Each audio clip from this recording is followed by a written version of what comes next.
Je suis devenu un figurant dans la vie de mon propre fils. Faut dire la vérité, pas celle des livres, pas celle des psys, mais celle qu'on vit. J'ai un fils, 10 ans. Il me parle comme à un pote. Il me parle mal parfois. Et moi, je laisse passer. Pourquoi? Parce que j'ai peur. Peur de devenir comme mon père. Peur de le blesser. Peur qu'il ne m'aime plus. Résultat, je suis là dans la maison, mais je ne pèse plus rien. Il m'écoute comme il écoute une pub. Il fait semblant d'entendre, mais il n'entend rien. Tout ce que je dis, sa mère le contredit. À 2 contre 1. Le gamin a compris le système. Il a pris le pouvoir. Je suis devenu un figurant. Je fais des blagues, j'achète des cadeaux, je propose des sorties. Et pourtant, quand il est en colère, il m'insulte. Et là, tu sais ce que je fais? Rien. Parce que si je réagis, sa mère s'énerve, le gamin pleure, et je passe pour le méchant. Alors je ravale. Encore. Moi, je voulais juste être un père droit, pas un tyran.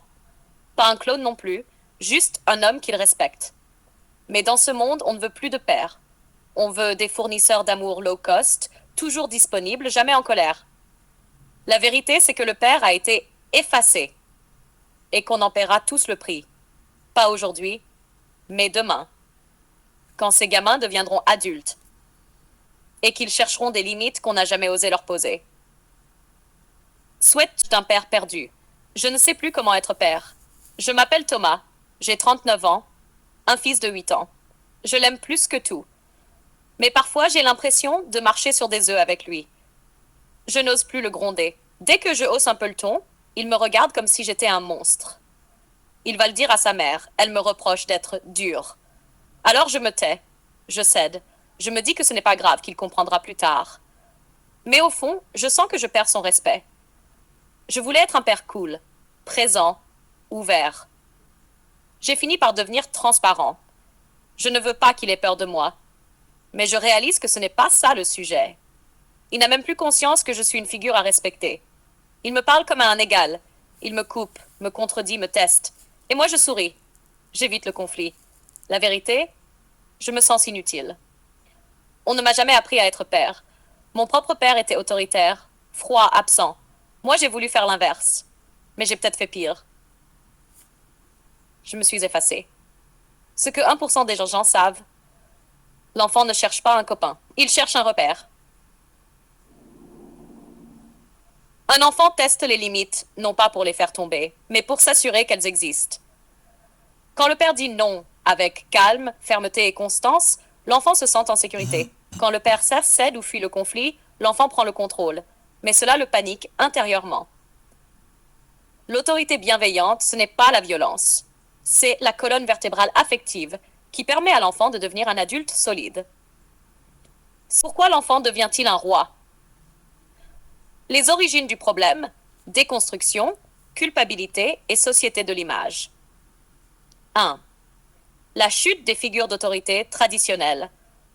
Depuis les années 1960-70, mai 68, révolution culturelle, mouvement anti-autorité, on a vu une déconstruction volontaire des figures parentales, et en particulier du père autoritaire.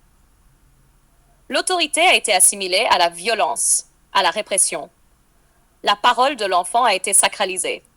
On a rejeté l'idée que le père puisse dire « parce que c'est comme ça ». Résultat, l'autorité est devenue suspecte. L'éducation est devenue un terrain glissant où poser une limite est vu comme un risque. La culpabilité parentale moderne. Les parents d'aujourd'hui, et les pères en particulier, sont souvent pris dans un rythme de travail intense, moins présents à la maison, en quête de réparation émotionnelle. Je ne veux pas que mon enfant manque de ce que j'ai manqué. Victime d'une culpabilité constante. Plutôt que de poser un cadre, ils cherchent à compenser, en offrant, en cédant, en évitant le conflit. 3. La société de l'instant et de la récompense. Les enfants grandissent dans une société où tout est immédiat. Notification, vidéo, gratification. Les réseaux sociaux valorisent l'image de soi dès le plus jeune âge. L'enfant devient un consommateur dès 2 ou 3 ans. L'éducation parentale est contaminée par cette logique. On évite les frustrations, on donne vite, on négocie tout. 4. La figure paternelle affaiblie ou absente. Le père est parfois absent, divorce, surtravail, effacement volontaire, ou émasculé symboliquement. Dans certaines familles, c'est la mère qui décide tout, ou encore trop présent mais sans colonne vertébrale, voulant tout contrôler, sans affect. Dans tous les cas, l'enfant ne trouve plus une figure stable, un repère qui dit non mais qui aime. 5. Les fondements du modèle collectif. Autrefois, l'éducation était soutenue par l'école, la famille élargie, la société. Aujourd'hui, l'école est dépassée. Les grands-parents sont moins impliqués. La société valorise la liberté individuelle à l'extrême. Chacun est seul dans son rôle. Et les pères modernes n'ont pas de modèle clair à suivre. Un père en perte de repère dans un monde déstructuré. Le père moderne ne sait plus être père, car la société a perdu le sens du rôle paternel. Il faut reconstruire une figure paternelle équilibrée. Ni tyran d'hier, ni copain d'aujourd'hui. Un père qui transmet, qui encadre, qui aime, qui dit non quand il faut, pour que l'enfant cesse de se croire roi et redevienne ce qu'il est. Un enfant qui grandit. Souhaites-tu que j'intègre cela